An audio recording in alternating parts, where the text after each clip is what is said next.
सेना विरोधी बनने के लिए क्या प्रधानमंत्री बनने की जरूरत है? मेरे को जानकारी नहीं है। आपकी तरह ज्ञानी तो नहीं हो, लेकिन इतनी जानकारी नहीं है मेरे को। जनरल विपिन रावत को कोई टोकाई कर रहा है, क्या मैं उसको ताली बजाऊं उसके लिए? क्या एक सेना के अंदर ऑफिसर और जवानों के बीच में भिड़ंत कराने के स्टेटमेंट दिए जाते हैं? पता है आईएसआई भी नहीं देती ऐसे स्टेटमेंट। आप राहुल गांधी जी ऐसे सवाल करते हो कि जब सेनाएं अटैक में जाती है, युद्ध में जाती हैं, तो ऑफिसर तो कुछ नहीं करते हैं, सब जवान खाली सब कुछ करते हैं, वो मारे जाते हैं। बैठे बैठे तुम्हें यही नहीं पता कि तुमने क्या बोल दिया? कि क्या राहुल गांधी जी को पता भी है कि कांग्रेस ने उनका प्रोग्राम उत्तराखंड लगा रखा है? उनको ना कुछ गलत फहमी हो गई हो और वो यूके समझ रहे हो, यूनाइटेड किंगडम, और वो यूके हो गया उत्तराखंड, और वो उत्तराखंड पहुंच गए अचानक। तो कितना बड़ा मजाक दिख रहा है कि सैनिकों से आपने खाली बस एक ही चीज करने का आपकी सोच बनी कि आप सैनिकों को पॉलिटिकल मकसद से एड्रेस करने आएंगे। अगर आपने आना है यहाँ पे, आप आइए, आप आकर के कांग्रेस को स्ट्रांग बनाइए, आप यहाँ पे आकर के बहुत सारे मुद्दों पे बात करिए। क्या आप सैनिक सम्मेलन जब लेने आ रहे हैं तो आंख में आंख मिला करके हमसे बात कर पाएंगे? क्योंकि सैनिक को तो सैनिक सम्मेलन में यह पता है, वो तैयारी करके बैठता है वहां पे, और जो सैनिक सम्मेलन ले रहा है सीनियर, उसकी ना आंख में आंख मिला करके बात करता है, इस उम्मीद से कि सीनियर आदमी भी आंख में आंख मिला करके आपको जवाब देगा, आपको अपनी लॉयल्टी दिखाएगा। क्या वो ये जवाब दे पाएंगे राहुल गांधी जी? सैनिक विरोधी युवराज राहुल गांधी जी उत्तराखंड में आ रहे हैं। वैसे तो मेरे को ये जानकारी है कि सैनिक ना तैयार नहीं हो रहे हैं जाने के लिए, पर मैं सैनिकों को बोलना चाहता हूं कि जरूर जाइए और जाकर के ना पूछिए कि भाई तुम आ रखे हो तो जरा हमारा ना थोड़ा हौसला बढ़ाओ, थोड़ा हमसे बात करो, थोड़ा बताओ कि किस प्रकार से तुम कांग्रेस पार्टी को स्ट्रांग बना रहे हो, ताकि एक फंक्शनिंग जो होती है डेमोक्रेसी की, वो बहुत अच्छे तरीके से आगे बढ़ सकती है। उस जनरल विपिन रावत को सड़क का गुंडा कहा, क्या मेरे को वो मंजूर हो सकता है? अगर मैं ये कह रहा हूं, पीछे मैंने एक बैनर लगाया है, ये बैनर कर्नल अजय कोठियाल का नहीं है, ये सैनिकों की आवाज है कि अगर जो युवराज हैं राहुल गांधी जी, जिनको कि सैन्य विरोधी बोला जाता है, नहीं होंगे सैन्य विरोधी, लेकिन मैं तो कुछ उदाहरण इस प्रकार के देखता हूं कि जहां पे तारीफ होनी चाहिए थी, वहां पे जनरल बिपिन रावत जैसे आदमी को सड़क का गुंडा बोला गया।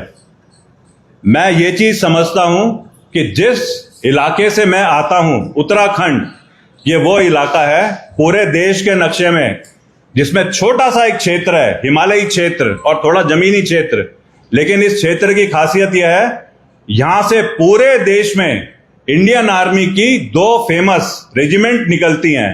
हर बच्चा, आपके परिवार भी जो सुन रहे होंगे मेरे को, उनका भी कोई ना कोई इससे जुड़ा रहता है कि मेरा बच्चा, मेरा भाई, मेरा रिश्तेदार हरे रंग की वर्दी पहनता है, जिसे बोलते हैं इंडियन आर्मी की वर्दी। उस वर्दी को क्या कोई टुकाई दे? उस वर्दी के काम करने वालों को अगर कोई सवाल करे तो उसको कैसे लिया जाएगा? यहां पे जो सोल्जर्स हैं इस उत्तराखंड में, गढ़वाल कुमाऊं रेजिमेंट और यहाँ के जो अलग अलग जगहों पे जाकर के, अलग अलग रेजिमेंट्स में जाकर के, पैरामिलिट्री फोर्सेस में जाकर के जो अपनी शहादत देते हैं, अपने परिवार को हमेशा के लिए बर्बादी में छोड़ के चले जाते हैं, जब वो शहीद होकर के चले जाते हैं, उनके इलाके में एक मीटिंग हो रही है, एक सैनिक सम्मेलन हो रहा है। सैनिक सम्मेलन तो होता ही सैनिकों से बात करने के लिए है। अगर राहुल गांधी जी यहाँ पे आना चाहते हैं तो कितना अच्छा है कि राहुल गांधी जी सबसे बड़ी विपक्षी पार्टी के सीनियर मोस्ट हैं, वो आए यहाँ पे और आकर के ना यहाँ पे कांग्रेस को स्ट्रांग बनाए, यहाँ पे कांग्रेस को डेमोक्रेसी की प्रोसेस में वैसी मजबूती दें कि जो आज सरकार हमारे देश को चला रही है, उस सरकार को चेक करा जाए, उस सरकार पे सवाल उठाए जाए, उस सरकार की फंक्शनिंग को ठीक करा जाए। वहां तक तो सब ठीक है, लेकिन राहुल गांधी जी यहाँ पे आ रहे हैं, 5 साल से तो दिखे नहीं। मेरे को जो याद है, बहुत ज्यादा मेरे को एक्टिविटीज तो नहीं मैं मॉनिटर करता हूं, लेकिन मेरे को जो याद है, पिछले जो चुनाव हुए थे उसमें कहीं राहुल गांधी जी दिखाई दिए थे यहाँ पे। उसके बाद दोबारा एक बार वो पिकनिक में आए, आकर के उन्होंने दोबारा विजिट करा जब शायद लोकसभा के चुनाव थे, थोड़े से समय के लिए। आज वो वापस यहां पे आ रहे हैं। मेरे को तो वाकई में शक होता है कि क्या राहुल गांधी जी को पता भी है कि कांग्रेस ने उनका प्रोग्राम उत्तराखंड लगा रखा है। वो तो दिखते हैं इजराइल, ये अपना थाईलैंड में, वो दिखते हैं बैंकॉक में, वो दिखते हैं कहीं जर्मनी में, वो दिखते हैं कहीं विदेशों में घूमते हुए। और वहां पे जब वो घूमते हुए दिखते हैं, उस टाइम पे कहीं उनको ये गलतफहमी तो नहीं हो गई कि उनको जो टिकट दिया गया है जहाज से यहां आने के लिए, वो टिकट में यूके लिखा है। वो यूके यूनाइटेड किंगडम नहीं है, वो यूके उत्तराखंड है। देवभूमि, सैन्य भूमि उत्तराखंड है, जहां पे सर्वोच्च बलिदान हम जैसे, आप जैसों के रिश्तेदार देते हैं। शायद उनको बहुत बड़ा झटका लगेगा कि 4 तारीख को जब वो जहाज से उड़ेंगे और उनको टिकट दिया जाएगा और उस टिकट में लिखा होगा 2500 रुपए, वो कहेंगे 2500 रुपए में मैं कहां जा रहा हूं? इंग्लैंड का तो टिकट, यूके का टिकट तो शायद 25,000 का होना चाहिए था। वहां पे जाकर के कहीं ऐसा ना हो कि वो गलत फहमी के शिकार हो जाएं। तो हम ये वाली चीजों को सोच करके जरूर बोलना चाहते हैं कि आप आइए, ये देवभूमि है, इस देवभूमि में आपका स्वागत है। आप सैनिकों से मिलना चाहते हैं ना? कितना अच्छा है सैनिकों से मिलना। आपने तो स्थान भी बहुत अच्छा छांटा है सैनिक सम्मेलन के लिए। पौड़ी गढ़वाल, पौड़ी गढ़वाल वो जमीन है भारतीय सेना के लिए पवित्र जो मानी जाती है। इस जमीन ने इंडियन आर्मी के जो पहले सीडीएस हैं वो पौड़ी गढ़वाल ने दिए, जनरल बिपिन रावत। इस इंडियन आर्मी के दूसरे जो सीडीएस हैं, जनरल अनिल चौहान, वो पौड़ी गढ़वाल ने दिए। अभी कल या परसों इंडियन आर्मी के तीसरे सीडीएस बनते हैं, जनरल राजा सुब्रमणी। उनको बनाने वाले पौड़ी गढ़वाल का बहुत बड़ा रोल है। गढ़वाल राइफल के जनरल राजा सुब्रमणी अपनी क्षमता से तो सीडीएस बने हैं, लेकिन उनको बनाने वाले आपके और मेरे रिश्तेदार इस उत्तराखंड के सोल्जर रहे हैं, जिन्होंने पता नहीं कितनों ने बलिदान दिए होंगे, कितनों ने अपने परिवार की परवाह नहीं करी होगी, बच्चा कहां पे पढ़ाई करके आगे निकलेगा। लेकिन जनरल राजा सुब्रमणी तीसरे सीडीएस को भी पौड़ी गढ़वाल ने दिया है। ये वो पौड़ी गढ़वाल है जहां से हमारे national security adviser Ajit Doval ji आते हैं। अगर ये वो पौड़ी गढ़वाल है और यहां पे आकर के राहुल गांधी जी सीधा आ रहे हैं और सैनिकों से संवाद कर रहे हैं, तो कितना बड़ा मजाक दिख रहा है कि सैनिकों से आपने खाली बस एक ही चीज करने का आपकी सोच बनी कि आप सैनिकों को पॉलिटिकल मकसद से एड्रेस करने आएंगे। अगर आपने आना है यहां पे, आप आइए, आप आकर के कांग्रेस को स्ट्रांग बनाइए। आप यहां पे आकर के बहुत सारे मुद्दों पे बात करिए। आप 5 साल में आते हैं यहां पे और आकर के आप ये वाला एक मैसेज दे रहे हैं, तो मेरे को बहुत सारे सैनिक बोल रहे हैं और बहुत सारे सैनिकों की इच्छा है कि वो ना पूछना चाहते हैं कि राहुल गांधी सर, क्या आप सैनिक सम्मेलन जब लेने आ रहे हैं तो आंख में आंख मिला करके हमसे बात कर पाएंगे? क्योंकि सैनिक को तो सैनिक सम्मेलन में यह पता है, वो तैयारी करके बैठता है वहां पे, और जो सैनिक सम्मेलन ले रहा है सीनियर, उसकी ना आंख में आंख मिला करके बात करता है, इस उम्मीद से कि सीनियर आदमी भी आंख में आंख मिला करके आपको जवाब देगा, आपको अपनी लॉयल्टी दिखाएगा। क्या वो ये जवाब दे पाएंगे राहुल गांधी जी कि जब हमने इतने सारे ऑपरेशन जो करे हैं, उसमें बलिदान दिए हैं, उसमें एक छवि बनाई है, उसमें एक नाम बनाया है, नाम, नमक, निशान और रेजिमेंटेशन का उदाहरण पेश करा है, उसको आप सवाल करते हो?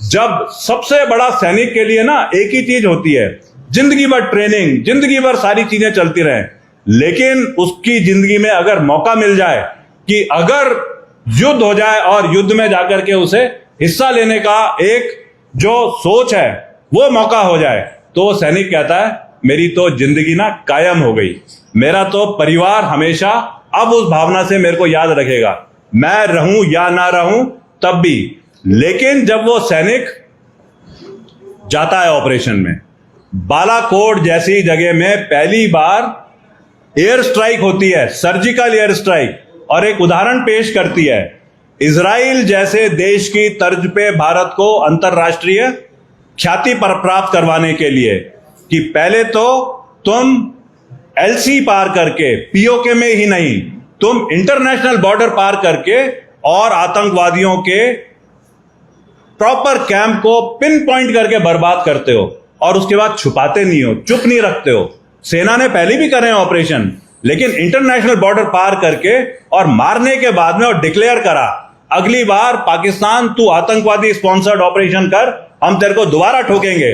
वो वाली जब कार्रवाई करती है तो सेना को कितना अजीब लगता होगा कि सवाल करे जाते हैं, पूछे जाते हैं कि भाई कितने मरे, कितने मरे कहना कितना आसान है। डेमोक्रेसी बहुत अच्छे तरीके से बोलती है कि सवाल करो, पर इस चीज पे सवाल करना क्या किसी को मंजूर होगा? अगर ऑपरेशन सिंदूर इसी बालाकोट स्ट्राइक का अगला उदाहरण कि बगैर कोई बहुत लंबा समय लिए हमने पिन पॉइंट बर्बाद करा पाकिस्तान के एनिमी टारगेट्स को, तब जब पाकिस्तान को चीन भी सपोर्ट कर रहा था, तब जब पाकिस्तान को कुछ मिडिल ईस्ट की कंट्रीज सपोर्ट कर रही थी, पाकिस्तान के सब हाथ पांव टूट गए। उस टाइम पे फोटोएं आती हैं, हम अंधे तो नहीं है, होंगे हम सैनिक, हमें बोल दिया जाएगा तुम सीधे हो, सब कुछ है, पर अंधे तो नहीं है। हम तो बड़े ध्यान से टीवी में देखते हैं, हम देखते हैं कि पार्लियामेंट में तुम जिस तरीके से बैठे हुए हो, वो आंख का जो प्रदर्शन है, वो तुम्हारी बॉडी लैंग्वेज है, वही एक चीज दिखाती है। मेरे को किसी को बोलने की जरूरत नहीं है, ये सब तो ओपन सोर्स इंफॉर्मेशन है, उसे चेक करिए और देखिए, उसमें दिखता है किस प्रकार से ऐसे लग रहा है यार ये कैसे इन्होंने इतनी जल्दी ऑपरेशन खत्म कर दिया, ये ऑपरेशन तो ज्यादा चलना चाहिए था, शायद अगर हार होती तो फिर विपक्ष को कुछ करने का मौका मिलता। पक्ष और विपक्ष तो चलता रहे, उसमें तो कोई दो राय नहीं है। हम भी कहीं किसी ना किसी के लिए कुछ सपोर्ट में जा सकते हैं, कल दूसरे हो सकते हैं, लेकिन जहां पे बात आ रही है अपने देश की, उसमें तो हम सबके रोंगटे खड़े होते हैं। हम उसी चीज को देखते हैं कि क्या सवाल करने वाले लोग आते हैं और साफ सुथरा मैसेज दे रहे हैं, हम खाली सैनिकों से एड्रेस करेंगे। किस प्रकार के एड्रेस करेंगे? जो उन्होंने पहले उदाहरण पेश कर रखे हैं। पता है, इंडियन आर्मी का ना एक बड़ा सिंपल सा तरीका है ऑपरेशन करने का। यह नहीं है कि कोई आदमी पैदा होता है तो वो उस ऑपरेशन करने की क्षमता रखता है, लेकिन रेजिमेंटेशन जो शब्द है, नाम नमक निशान जो शब्द है, वो ऐसा सिखाया जाता है कि कोई सीनियर नहीं, कोई जूनियर नहीं, सब मिलकर के एक टीम बनती है। वो टीम जब ऑपरेशन में जाती है ना, तो एक लीडर होना जरूरी है जिसकी आवाज सब लोग सुने। बाकी सबके अंदर वो क्वालिटी होनी चाहिए कि सब लीडर होंगे, छोटे लीडर होंगे, लेकिन एक टीम की तरह काम करेंगे। आप राहुल गांधी जी ऐसे सवाल करते हो कि जब सेनाएं अटैक में जाती हैं, युद्ध में जाती हैं, तो ऑफिसर तो कुछ नहीं करते हैं, जवान खाली सब कुछ करते हैं, वो मारे जाते हैं। बैठे बैठे तुम्हें यही नहीं पता कि तुमने क्या बोल दिया। हो सकता है तुम मासूम हो, पर कोई मानेगा इस मासूमियत को? और इसका असर कोई देखेगा कि वो सैनिक जो एक टीम के साथ में आगे जाकर के ऑपरेट कर रहा है, उसके अंदर कैसी आपस में टीमें टूट रही हैं। इसको अगर इंडियन आर्मी या कोई भी स्ट्रांग जो टीम होती है काम करने वाली, उसका आपस में इकट्ठे होकर के एक दूसरे में विश्वास करके काम करने की सोच मैनेजमेंट को कोई समझेगा, उसे समझ में आएगा कि राहुल गांधी जी ने क्या बोला था।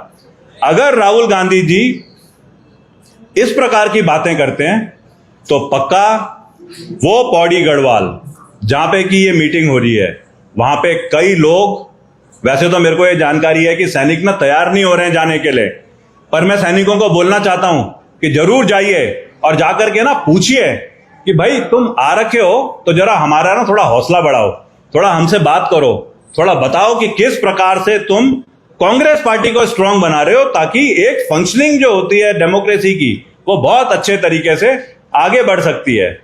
ऐसे इतने सारे उदाहरण हैं, पर उदाहरण देना मेरा मकसद नहीं है। मेरा मकसद इस टाइम पे ये था कि क्या मैं कर्नल अजय कोठियाल रिटायर्ड, क्या हम जितने आज यहां पे आ सके सैनिक, क्या हमारे अंदर वो भावना नहीं होगी जो हमको 17.5 साल की उम्र में जब हम सेना में भर्ती हुए, उसके बाद पूरे टाइम सेना में रहे, और पूरे टाइम जो रहे तो हमारे बच्चे कौन से स्कूल में जा रहे हैं, हमारे बच्चे आज बहुत तेज मौसम खराब हो रहा है, डीएम चिट्ठी लिख रहा है स्कूल चलेगा कि नहीं चलेगा, हम तो वो भी नहीं सोच पाते उतने दूर रह करके। हम एक उम्मीद से समाज के पास में जाते हैं रिटायर होने के बाद में कि हम ना ये करके आए थे, हमारे को वहां पे ये इज्जत मिली थी, ये समाज में हमको ये इज्जत मिलेगी। क्या आप राहुल गांधी जी आंख में आंख मिला करके ये वाली बात कर पाएंगे? मैं ये संदेश कांग्रेस पार्टी के जरिए मैं ये संदेश ओपन सोर्स इंफॉर्मेशन के जरिए आगे भेजना चाहता हूं कि जरूर आप यहां पे आइए, आपका स्वागत है और आप इन चीजों को एड्रेस करिए, ताकि अगर यहां पे सैनिक जो है वो मोटिवेट होगा ना तो हमारा देश स्ट्रांग होगा। यहां पे अगर पूर्व सैनिक जो वहां पे बैठे होंगे उनको आप कन्विंस करोगे तो जो सेना का एक सिपाही बॉर्डर एरिया में विपरीत परिस्थितियों में ड्यूटी दे रहा है उसका ना उत्साह बढ़ेगा। मेरा आज की इस प्रेस कॉन्फ्रेंस में इतना ही आपसे बात करने का था। मैं जरूर चाहूंगा किसी भी प्रकार का सवाल जो इस सब्जेक्ट से मिलता हो वो मेरे से पूछा जाए। मैं अगर होगा मैं 2 या 3 सवाल नोट करके और कोशिश करूंगा अच्छे तरीके से आपको समझाने की।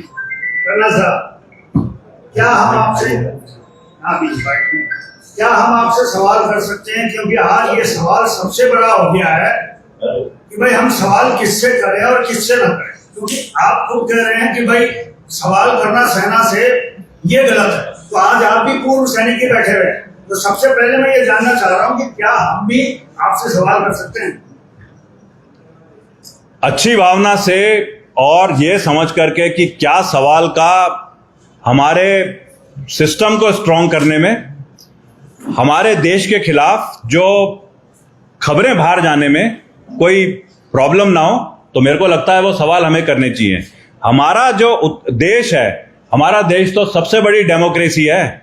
हमारे देश में तो कोई वैसे भी सवाल कर सकता है, चाहे वो सही हो या गलत हो। राहुल गांधी जी तो बल्कि यहां पे सवाल अगर करने ही है तो यहां पे सवाल करो ना, जहां सबको बोलने की ओपननेस है, सबको बोलने की इजाजत है। आप बाहर जाओ और बाहर जाकर के सवाल करो। वो कौन से सवाल करने का तरीका है? वो किसको मंजूर होगा? वो कौन सी डेमोक्रेसी का तरीका है? राहुल गांधी जी उत्तराखंड आ रहे हैं सैनिकों से मिलने के, तो दिक्कत क्या हो सकती है? कोई भी किसी से मिलने आ सकता है, मिलने में तो कोई दिक्कत नहीं होनी चाहिए, लेकिन इतनी घबराहट क्यों है? क्या राहुल गांधी से घबराहट हो रही है कि वो सैनिकों से मिलने आ रहे हैं? हम जरूर एक चीज बोलना चाहेंगे कि हम इमोशनल लोग हैं, सभी होते हैं इमोशनल।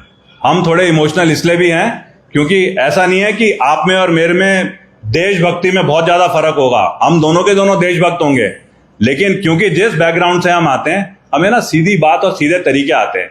हमें बड़ा साफ दिख रहा है कि किस प्रकार से वो आ रहे हैं, कौन सा वो स्थान छांटा गया है, उस स्थान में किन लोगों से मिल रहे हैं। वो तीनों चीजें बड़ी सिंपल सी अपने आप ही बोलती हैं कि क्या उसके बाद मेरे को कोई चीज एक्सप्लेन करने की जरूरत है? वो तो बड़ा सिंपल सा जवाब है कि सैनिकों से मिलना। तो क्या सैनिकों को अभी 5 साल के बाद में आए और तब मिल रहे हैं, जबकि अब चुनाव की प्रक्रिया शुरू हो रही है? तो ये तो मेरे को लगता है कि हमें वाकई में बड़ा अजीब सा लगता है। एक सवाल आपसे ये भी बनता है, अग्निवीर योजना को लेकर सुनने में आया है राहुल गांधी उस मुद्दे को लेकर कांग्रेस यहाँ चलेगी, और चूंकि भारतीय सेना के रिटायर अधिकारियों में, जवानों में भी अग्निवीर को लेकर क्वेश्चन मार्क है, बटे हुए हैं लोग, कुछ उसे अच्छा बताते हैं, कुछ उसको खराब बताते, तो इसमें आप क्या कहते हैं?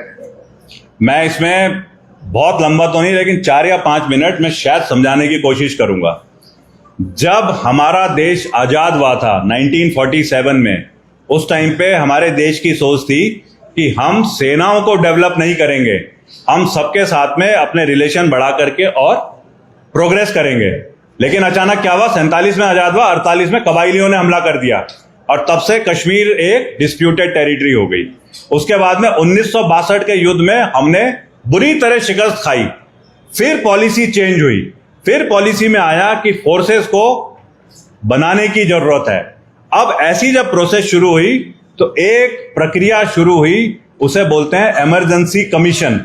1962 के युद्ध के बाद में उस कमीशन में एक ऑफिसर बनाया जाता था, उसको पूरा खर्चा होता था उसके ऊपर, लेकिन उसे खाली 5 साल रखा जाता था। शॉर्ट सर्विस भी नहीं था वो ऑफिसर अग्निवीर प्रोसेस थी। उसके बाद में देखा गया वो प्रोसेस, जब 8 या 9 कमीशन ऐसे चले, फिर देखा गया कि इसकी जगह ओटीए की नफरी बढ़ा दी जाए, ट्रेनिंग की, आईएमए की ट्रेनिंग की नफरी बढ़ा दी जाए, तो वो इमरजेंसी कमीशन बंद हो गया। 1971 की कहीं बात है, जब हमारा युद्ध खत्म हुआ था, उस समय 7 साल की नौकरी करने के बाद आपको डिस्चार्ज कर दिया जा रहा था। कोई पे नहीं थी, कोई पेंशन नहीं थी, लेकिन डिस्चार्ज कर दिया जा रहा था। उसके बाद में आया कि सैनिकों को पेंशन मिलनी चाहिए, उससे पहले पेंशन नहीं मिलती थी। फिर पेंशन की प्रक्रिया शुरू हुई। फिर उसके बाद में सेना अपनी बढ़ती रही, तरतीब होती रही।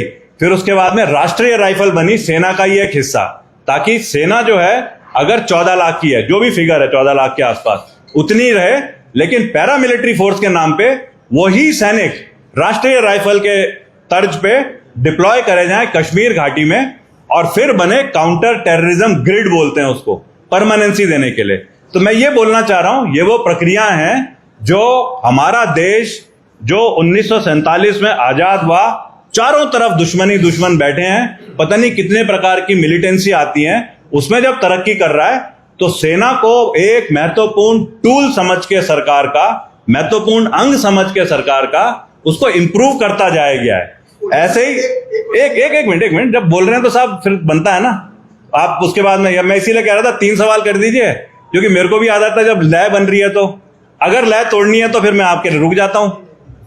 तो अब मैं गलत बोल रहा हूं तो मेरे को आप बताइए, क्योंकि आगे भी मेरे को मत रोकिएगा जब पूछ ही रहे हैं। अब उसके बाद में एक प्रक्रिया शुरू हुई, अग्निवीर जब शुरू हुई तो आज क्या हमको पता है कि अग्निवीर है क्या? हम तो खाली सुन ही रहे हैं। अग्निवीर में आंदोलन हो गए, अग्निवीर को फलानी चीज नहीं आती, ये नहीं कराई जाती, अग्निवीर को पेंशन नहीं है, अग्निवीर शादी नहीं कर सकता। ये बड़े ना कितने मजेदार सवाल होते हैं। लड़कियां मना कर रही हैं उत्तराखंड पहाड़ की, शादियां नहीं होंगी, अग्निवीर के उसमें लिखा है तू शादी नहीं कर सकता। उसमें आया है कि अग्निवीर 4 साल के बाद में क्या करेगा, बाहर निकलेगा तो पता नहीं वो टेररिस्ट बन जाएगा, बंदूक का इस्तेमाल करेगा। हमें जानकारी भी है अग्निवीर स्कीम की, हमें तो अपने देश के इतिहास की, सेना के इतिहास की हमें होनी नहीं चाहिए, इसलिए जानकारी नहीं है, जो मैंने अभी बोलने की कोशिश करी। और मैं जो बोल रहा हूं वो सब रिकॉर्ड हो रहा है, उसको जरा ऐसी, आज तो चैट जीपीटी है, उसमें 4 पॉइंट नोट करिए, वो पूरा का पूरा आ जाएगा कि किस प्रकार से सेनाओं का धीरे धीरे प्रोग्रेसिव डेवलपमेंट हुआ। उसी तर्ज पे जब अग्निवीर शुरू हुई तो उसमें लिखा गया है, अग्निवीर प्रोसेस में जब आपको जिम्मेवारियां दी जाएंगी, जिन जिम्मेवारियों के लिए यह बनाया गया है उसमें देखा जाएगा, तो तब ना कहीं इंप्रूवमेंट के लिए इसमें और ज्यादा चीजें करी जाएंगी। अभी 4 साल भी पूरे नहीं हुए हैं, किसी को भी नहीं पता अग्निवीर कब आ रहे हैं। मैं आपसे शेयर करता हूं, 31 दिसंबर इस साल अग्निवीर का पहला बैच आ रहा है, फरवरी पहले हफ्ते में अग्निवीर का दूसरा बैच आ रहा है, उसके बाद 1 साल तक कोई अग्निवीर नहीं आ रहा है रिटायर होकर के। उसमें दिया गया है 25% रिटेंशन, 75% आउट। ये तो अभी सुन ही रहे हैं ना हम। अब उसमें और क्या क्या गहराई में चल रही हैं चीजें। ऐसी बात चल रही है कि इनपुट्स आने शुरू हुए पलटनों से, बटालियन से, उसके बाद में वो फीडबैक के ऊपर कैसे आते हैं इनपुट। फीडबैक जब आए ना कि पलटन ने फीडबैक दिए, अग्निवीर को इंडियन ड्यूटी पे लगाया गया, ये इनका परफॉर्मेंस है। फिर कमिटी बनी, अग्निवीर की जो कमिटी बनी उसमें एक कमिटी है, उसका नाम है, आपने सुना भी नहीं होगा, मैं शेयर करता हूं, कुछ कॉन्फिडेंशियल नहीं है, उसे बोलते हैं कैमो, CAMO। ये जो है एक आर्मी ने एक सेटअप बना रखा है, अग्निवीर को एक्सक्लूसिव कैमो हैंडल कर रहा है। अग्निवीर को नॉर्मल सैनिक के तर्ज पे नहीं देखा जा रहा है, इसका मतलब ये नहीं है छोटा देखा जा रहा है, कैमो सेपरेटली हैंडल कर रहा है। जब अग्निवीर रिलीज होंगे, अभी तक तो रक्षा मंत्रालय के अंडर में है, मिनिस्ट्री ऑफ डिफेंस, जिस दिन रिलीज होंगे 31 दिसंबर को, 1 महीने का पीरियड है जिसे बोलेंगे लीन पीरियड। 1 महीने के बाद में अग्निवीर जो रिटेन होंगे उनको बुलाया जाएगा। अब जो बचे हुए अग्निवीर हैं उनको अलग अलग जो प्रोसीजर बनाए गए हैं सेट करने के, उनको ये कैमो देख रहा है। तो कैमो पहले तो मिनिस्ट्री ऑफ डिफेंस के उसमें काम करेगा, और उसके बाद में MHA, ministry of home affairs, ये सोच करके कि मिनिस्ट्री ऑफ डिफेंस की शायद, जो मेरी सोच है, मिनिस्ट्री ऑफ डिफेंस की शायद रिटायरमेंट के बाद में अग्निवीरों को एडजस्ट करने के लिए जो सुनवाई होती है वो MHA ज्यादा अच्छे तरीके से उसकी सुनवाई होगी। एक मिनट अब उसी नहीं इतना एक्सप्लेन करेंगे तो उससे पहले आपको हमने 20 मिनट दिए एक्सप्लेन करने के लिए। नहीं तो हमारे सवाल ही नहीं आ पाएंगे, अब इसको कितना बनाएंगे हम अग्निवीर में। तो आप एक काम करिए, ये सब आपने लिखा हुआ है सेना विरोधी कांग्रेसी युवराज, आप सवाल करिए, छोड़िए आप सवाल करिए। सेना विरोधी कांग्रेसी युवराज लिखा है। मेरा एक सवाल है, एक मिनट सर, एक मिनट, ये आपने लिखा है, लेकिन इसके बारे में बताया नहीं कि कांग्रेसी युवराज जो है वो विरोधी कैसे है, क्या कोई वक्तव्य कहाँ का है। जो उन्होंने सवाल पूछे वो पार्लियामेंट के अंदर पूछे। अच्छा, प्रधानमंत्री गलती से बन गए थे राहुल गांधी शायद, कौन से सन में बने? अभी तो वो सिर्फ विपक्ष के नेता है सर, प्रधानमंत्री बने ही नहीं कभी। सेना विरोधी बनने के लिए क्या प्रधानमंत्री बनने की जरूरत है? मेरे को जानकारी नहीं है, आपकी तरह ज्ञानी तो नहीं हो, लेकिन इतनी जानकारी नहीं है मेरे को कि जो आप विरोधी बता रहे हैं तो उसको स्पष्ट करना है आपने। जो हमने यहाँ जितने उदाहरण देने की कोशिश करे हैं, कौन से वाले उदाहरण है जो ये नहीं बता रहे हैं कि वो सेना को ठेस कैसे पहुंचाई गई है? अभी तक सेना की कार्रवाइयां बताई हैं, वो जो कार्रवाइयां बताई वो तो आपके जनरल विपिन रावत को कोई टोकाई कर रहा है, क्या मैं उसको ताली बजाऊं उसके लिए? क्या आप मेरे को जवाब दीजिए साहब, आप तो मेरे से बहुत ज्यादा जानकार हैं, आप तो ज्ञानी पुरुष हैं जिनके साथ सामने आज मेरे को बैठने का मौका मिल रहा है, आपके सवाल भी देने का जवाब देने का मौका मिल रहा है। अगर एक सेना के अंदर ऑफिसर और जवानों के बीच में भिड़ंत कराने के स्टेटमेंट दिए जाते हैं, पता है आईएसआई भी नहीं देती ऐसे स्टेटमेंट। इंडियन आर्मी एक ऑर्गेनाइजेशन है जिसमें कोई कैटेगरी नहीं होती, कोई धर्म का वो नहीं लिया जाता कैटेगरी में, कोई SC ST नहीं होता। आप तो इतने समझदार पत्रकार हैं, आपको तो पता होगा। इन्होंने सवाल करा था स्टेटमेंट ही तो चाहिए, स्टेटमेंट चाहिए।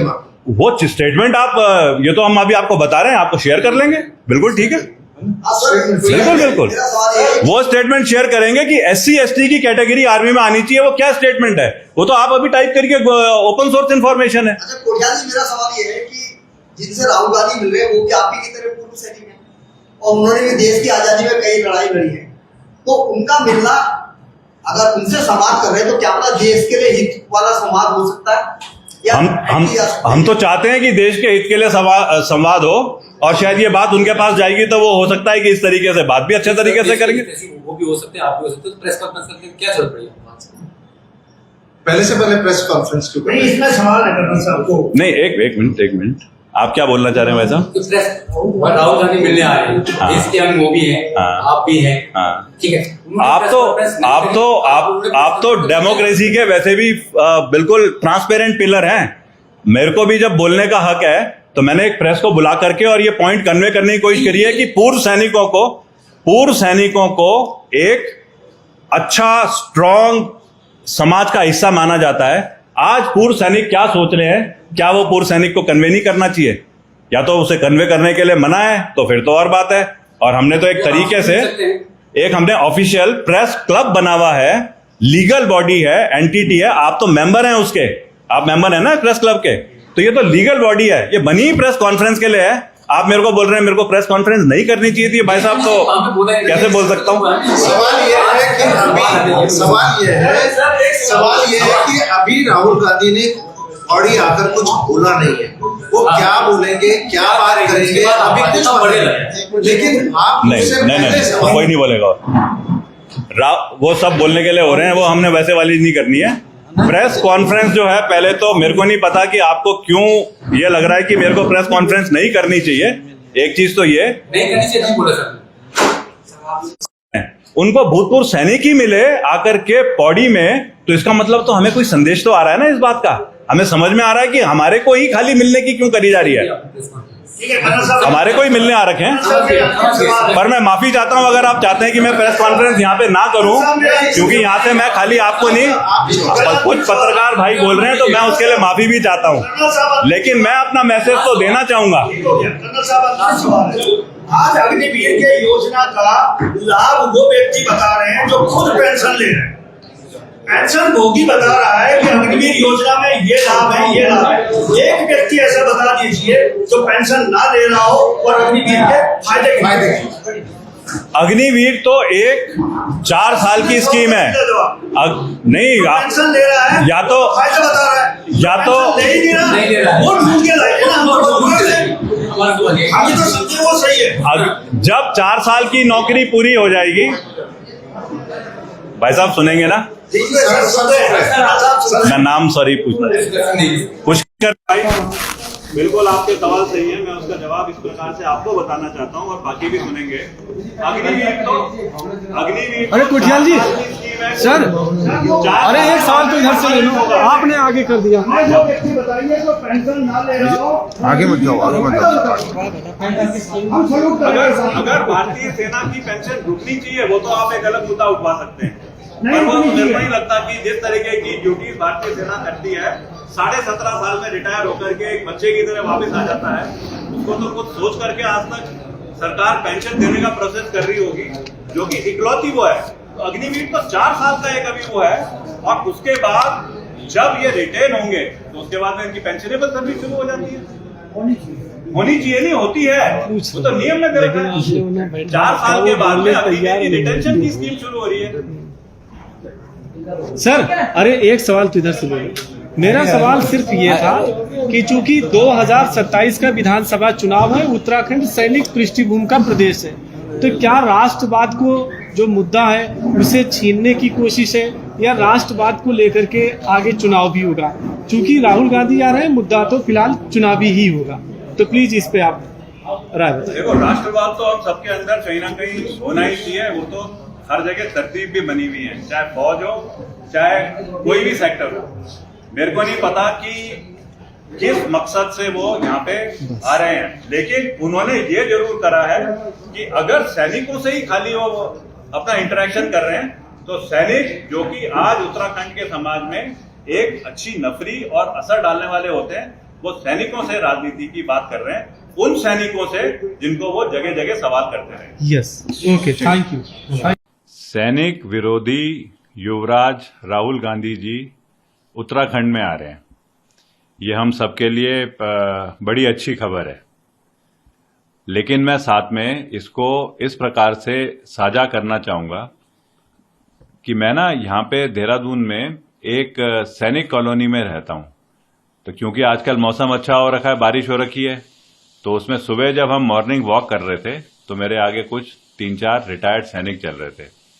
तो उनका कहना यह था, ऐसी बातें करते करते, कहते राहुल गांधी जी तो दिखाई देते हैं कभी जर्मनी में, कभी थाईलैंड में, कभी यूनाइटेड किंगडम यूके में, कहीं ऐसा तो नहीं कि उनको ना कुछ गलत फहमी हो गई हो और वो यूके समझ रहे हो यूनाइटेड किंगडम, और वो यूके हो गया उत्तराखंड, और वो उत्तराखंड पहुंच गए अचानक। कहते हैं पिछली बार राहुल गांधी जी कभी उत्तराखंड में आए थे तो वो था चुनाव से 5 साल पहले, चुनाव से कुछ दिन पहले। उसके बाद तो कभी उनका आना हुआ नहीं। बिल्कुल नजदीक हैं, जहां दिल्ली में वो रहते हैं वहां से उत्तराखंड कुल 2.5 घंटे का रास्ता है। अब तो लोग वैसे भी उत्तराखंड बहुत ज्यादा मूवमेंट करते हैं। हमारे प्रधानमंत्री श्री नरेंद्र मोदी जी तो पिछले 5 साल में करीब 20 साल से ज्यादा बार यहां उत्तराखंड आ चुके हैं। और उत्तराखंड में भी कहां पे आए? केदारनाथ धाम, जो कि एक ऊपर अलग स्थान पे है, सबसे आगे जो बॉर्डर इलाका है वहां पे, जो हमारे सेना के जो सिपाही अलग अलग जगह ड्यूटी दे रहे हैं उनके साथ त्योहार मनाने के लिए, और हर बार जब आते हैं ना कुछ सौगात दे करके जाते हैं। यहाँ पे इतनी आपदाएं आई हैं पिछले 2 साल में, राहुल गांधी जी तो कभी दिखाई नहीं दिए। ये वही इलाके हैं जहां से बहुत सारे सैनिक आते हैं। आज राहुल गांधी जी उत्तराखंड आते हैं।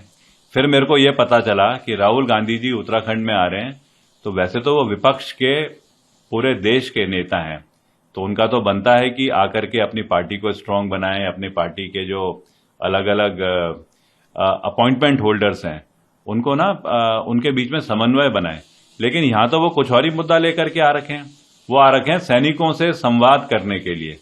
सैनिक संवाद यानी सैनिक सम्मेलन।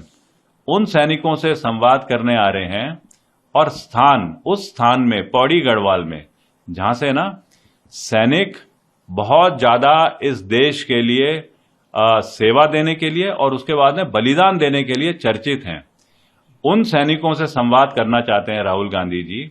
जिन सैनिकों की वीर गाथा, जिन सैनिकों के बलिदान, जिन सैनिकों के स्ट्रांग रोल की वजह से आज विश्व में हमारी सेना विख्यात है, उनके ऊपर जिन्होंने सवाल करे हैं, उनकी वीर गाथा पे सवाल करे हैं, उन पे क्वेश्चन कराए कि सबूत लेकर के आओ।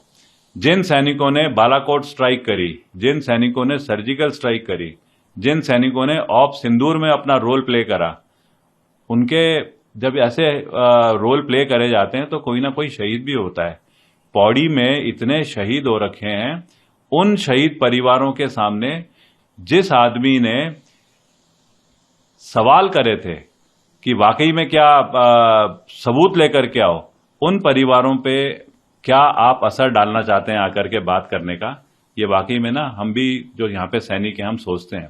हम खाली ऐसा तो नहीं हो सकता कि हमें समझ में नहीं आएगा कि अभी अगले साल फरवरी में कुछ महीनों के बाद में चुनाव है, तो आप सैनिकों को क्या चुनाव का मुद्दा बना करके यहाँ पे आना चाहते हैं? आपने पौड़ी में स्थान छांटा।